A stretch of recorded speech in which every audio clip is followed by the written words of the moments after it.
حاتم طائی سے کسی نے کہا تھا کبھی اپنے سے بڑا سخی بھی دیکھا ہے؟ اس نے کہا دیکھا ہے۔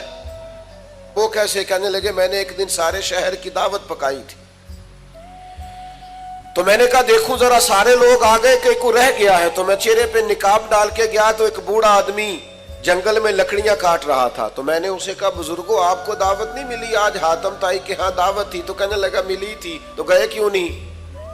تو حاتم کہتے ہیں مجھے کہنے لگا مجھے نا اپنے ہاتھوں کی کمائی کا چسکا لگ گیا ہے۔ کس کمائی کا؟ ہلکا سا بولیے گا۔ اپنے۔